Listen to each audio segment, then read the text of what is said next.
വാനിലെ താരകൾ ഭൂമിയിൽ പൂക്കൾ മോഹിച്ചു പോകും നിൻ സൗമ്യഭാവം. നിർമ്മലമറിയത്തിൻ ഹൃദയ സ്പന്ദനത്തിലെ സ്നേഹ ബഹുമാന്യ സോപാനമേ. ഔസേ പിതാവേ നീതിമാനേ, ഔസേ പിതാവേ ഭാഗ്യവാനേ.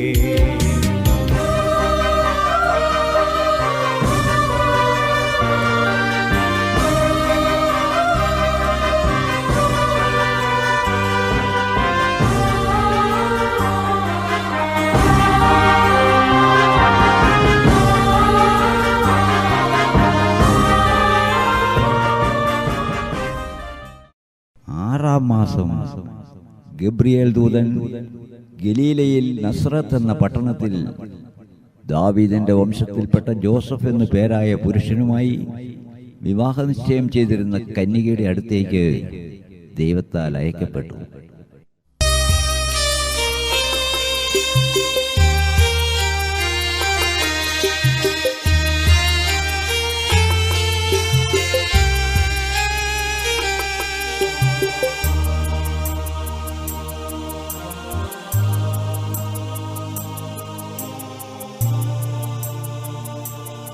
മേരി, മോളെ മേരി. എന്താ അമ്മേ? നീ എവിടെയാ കുട്ടി? ഞാനിവിടെ ഉണ്ടമ്മേ. അവിടെ എന്തെടുക്കുവാ നീ? ഞാൻ ഉടുപ്പ് തുന്നുകയാ. ഈ ഉടുപ്പിന്റെ തുന്നല് പൂർത്തിയായില്ലേ? ഇല്ല. ഇനി എന്തെങ്കിലും കഴിച്ചിട്ടാകാം ബാക്കി. ശരി അമ്മേ. കൊള്ളാം, നന്നായിരിക്കുന്നു. ജോസഫിനുള്ളതാ, ദേവാലയത്തിൽ പോകുമ്പോൾ കൊടുക്കാനാ. നിന്റെ ഭാഗ്യം.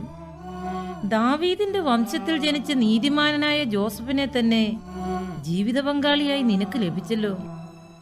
ദൈവത്തിന് 1000 നന്ദി പറയണം. അതെ അമ്മേ, എല്ലാം ദൈവഹിതം. പ്രായവ്യത്യാസമുണ്ടെങ്കിലും ദേവാലയത്തിൽ വച്ച് ഉണങ്ങിയ ആ മരക്കമ്പ് പൂത്തു തളിർത്തപ്പോൾ മനസ്സും ശരീരവും ഒരുപോലെ പുളകിതമായി. ധന്യമായ ആ നിമിഷത്തിൽ എല്ലാം മറന്ന് സകലതും ഞാൻ ദൈവത്തിന് സമർപ്പിക്കുകയായിരുന്നു. മോളെ മേരി, എന്റെ മോള് ഭാഗ്യവതിയാ. ആ, വന്ന് എന്തെങ്കിലും കഴിക്കേ. ശരി അമ്മേ.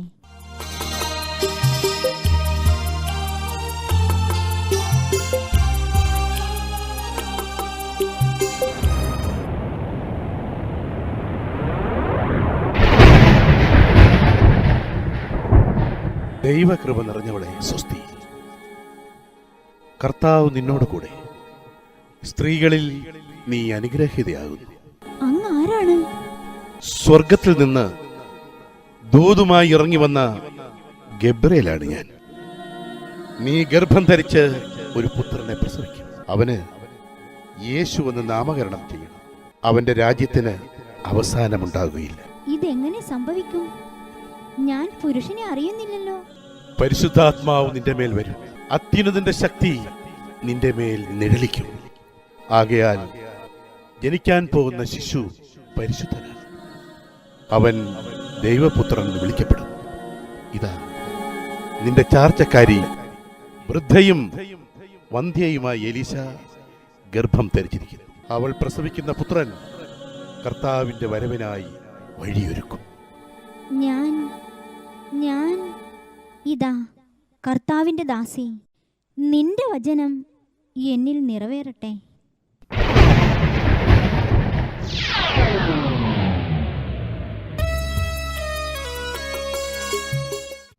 അവളുടെ ഭർത്താവായ ജോസഫ് നീതിമാനാകയാലും അവളെ അപമാനിതയാക്കാൻ ഇഷ്ടപ്പെടായികയാലും രഹസ്യമായി അവളെ ഉപേക്ഷിക്കാൻ തീരുമാനിച്ചു.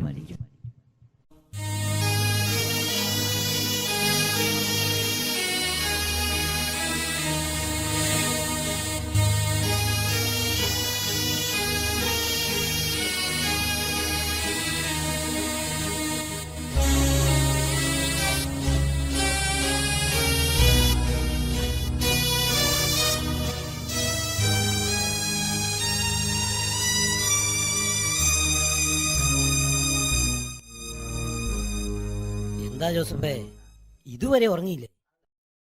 ഉറങ്ങാൻ കഴിയുന്നില്ല. എന്തേ? ഏലിയാസ് എന്താ ഈ സമയത്ത്? കടന്നുപോയപ്പോ വാതിൽ തുറന്നു കിടക്കുന്ന കണ്ടു. എന്താണെന്നറിയാൻ. ഒന്നും പറയാൻ കഴിയുന്നില്ല ഏലിയാസ്. മാനസിക അസ്വസ്ഥതയാൽ ഞാൻ തളരുകയാണ്. കാര്യം പറയൂ. ദാവീദിന്റെ വംശത്തിന് തന്നെ തീരാക്കളങ്കമായില്ലേ? വിവാഹത്തിന്റെ മുൻപ് മറിയം ഗർഭിണിയായിരിക്കുന്നു. അടുത്ത ബന്ധുവായ നിന്നോടെങ്കിലും പറഞ്ഞ മനസ്സിനല്പം ആശ്വാസം കിട്ടിയെങ്കിലോ.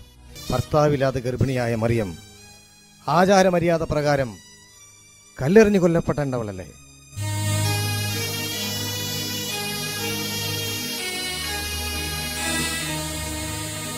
അതെനിക്ക് സഹിക്കാൻ വയ്യ. ആരും അറിയാതെ അവളെ ഉപേക്ഷിക്കുവാൻ ഞാൻ തീരുമാനിച്ചു കഴിഞ്ഞു. ജോസഫ്, വേണ്ട, ഒന്നും പറയരുത്. എല്ലാം ദൈവനിശ്ചയം പോലെ നടക്കട്ടെ. ജോസഫ്, രാവേറെയായി.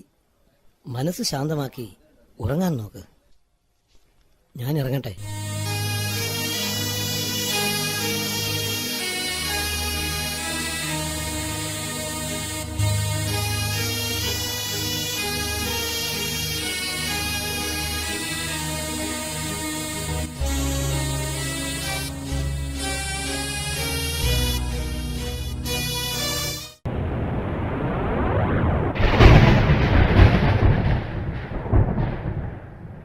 ജോസഫ്,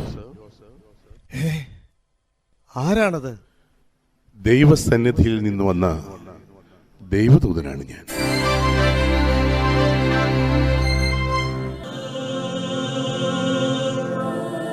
നിന്റെ ഭാര്യയായ മറിയത്തെ നീ സംശയിക്കേണ്ട.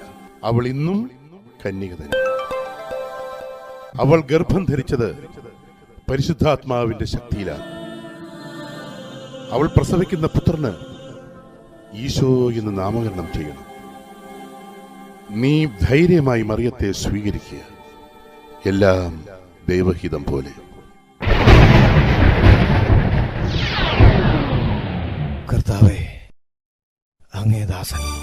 ആ ദിവസങ്ങളിൽ മറിയം യൂദയായിലെ മലമ്പ്രദേശത്തുള്ള ഒരു പട്ടണത്തിലേക്ക് തിടുക്കത്തിൽ യാത്ര പുറപ്പെട്ടു. അവൾ സക്കറിയായുടെ വീട്ടിൽ പ്രവേശിച്ച് എലിസബത്തിനെ അഭിവാദനം ചെയ്തു.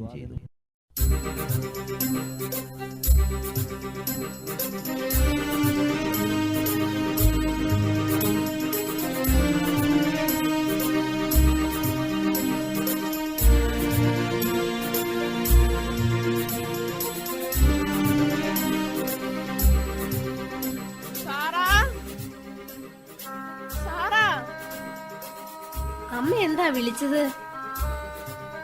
ആരോ താഴ്വരയിലൂടെ തിടുക്കത്തിൽ ഇങ്ങോട്ട് വരുന്നുണ്ടല്ലോ. എന്റെ കാഴ്ചയിൽ ആരെന്ന് വ്യക്തമാകുന്നില്ല. നീ ഒന്ന് നോക്ക്.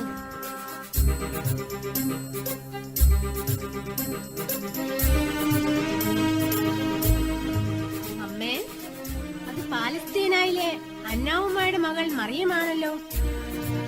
എന്താണോ ഇത്ര തിടുക്കത്തിൽ? മറിയമോ? എന്റെ മറിയമോ? കർത്താവേ, ഞാൻ എന്താ ഈ കേൾക്കുന്നേ? എന്നോട് ഇത്ര കരുണ തോന്നാൻ ഞാൻ എന്ത് നന്മയാ ചെയ്തത്?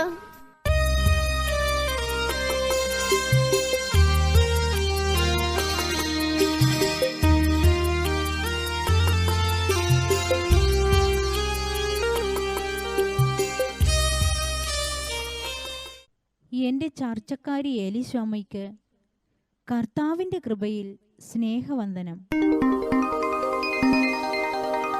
സ്ത്രീകളിൽ നീ അനുഗ്രഹീതയാകുന്നു. നിന്റെ ഉദരഫലവും അനുഗ്രഹീതം. എന്റെ കർത്താവിന്റെ അമ്മ, എന്റെ അടുത്ത് വരാനുള്ള ഭാഗ്യം എനിക്ക് എവിടെ നിന്ന്? ഇതാ നിന്റെ അഭിവാദന സ്വരം എന്റെ ചെവികളിൽ പതിച്ചപ്പോൾ എന്റെ ഉദരത്തിലുള്ള ശിശു സന്തോഷത്താൽ കുതിച്ചു ചാടി. കർത്താവ് അരുളി ചെയ്ത കാര്യങ്ങൾ നിറവേറുമെന്ന് വിശ്വസിച്ചവൾ ഭാഗ്യവതി.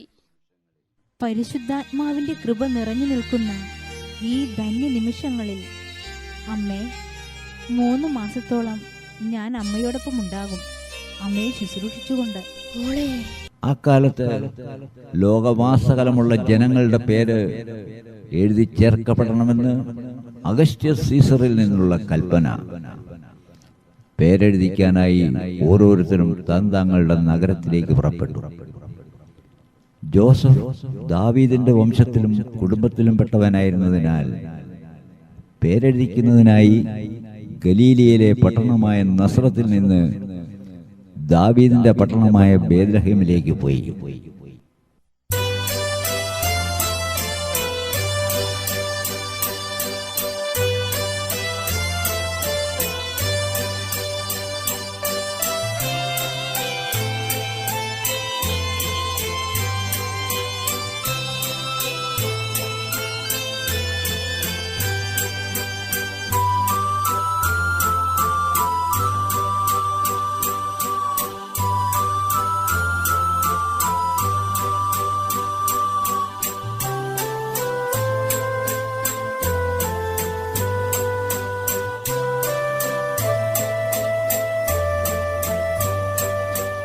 സഹോദര, എൻ്റെ ഭാര്യയ്ക്ക് പ്രസവത്തിന് സമയമെടുത്തു.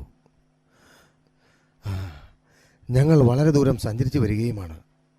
ഒരു അഭയസ്ഥലം കിട്ടിയിരുന്നെങ്കിൽ. ഇത് കൊള്ളാവല്ലോ. ഈ സത്രമെന്നല്ല, ഈ നാട്ടിൽ ഒരു സത്രത്തിലും സൂചി കുത്താൻ സ്ഥലമില്ല. അതിനിടയിലാ ഓരോ വയ്യാവേലികൾ. അങ്ങനെ പറയരുത്.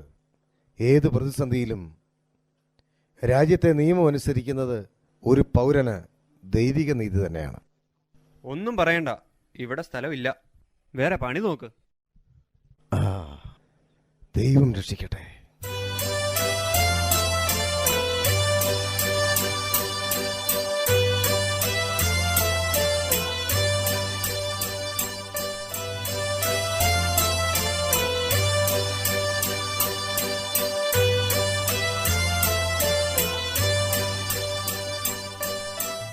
സഹോദര, എന്താ?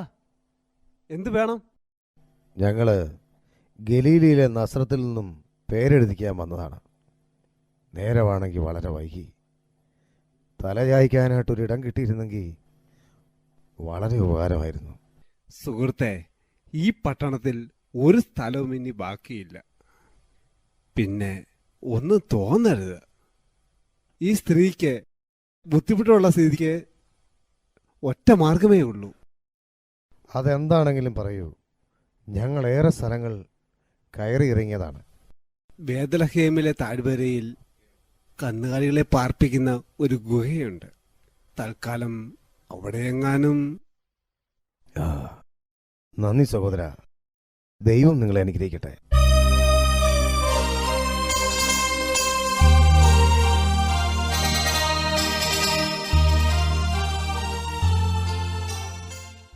നേരം വളരെ വൈകിയതിനാലും മേരിക്ക് പ്രസവ സമയം അടുത്തതിനാലും സത്രങ്ങളിൽ അവർ സ്ഥലം അന്വേഷിച്ചു. എങ്കിലും അവർക്ക് അഭയം ലഭിച്ചില്ല.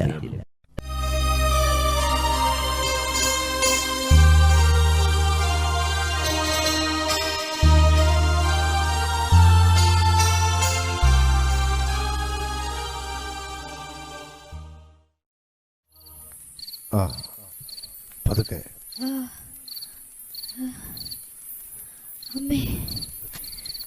മേരി, സൂക്ഷിച്ച്. ജോസഫ്, വരൂ. ദൈവമേ, കാത്തുരക്ഷിക്കണേ. ധൈര്യമായിരിക്കോ.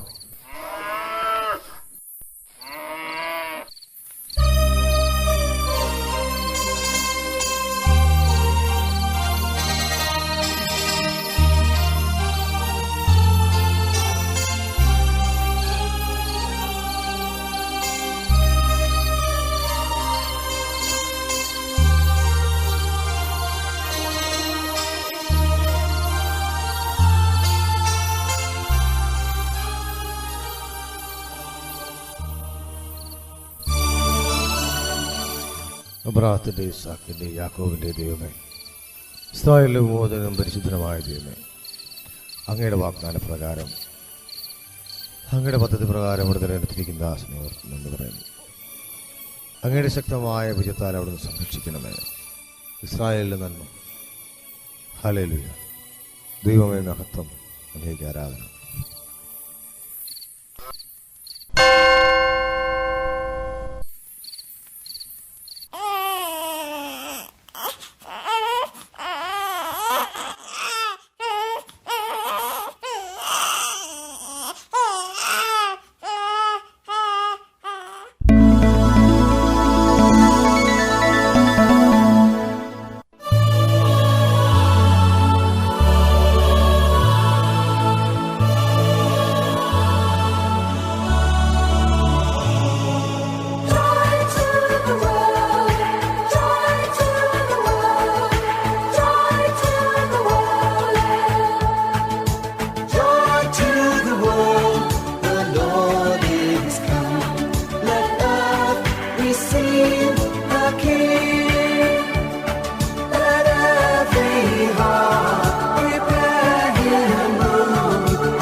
the same.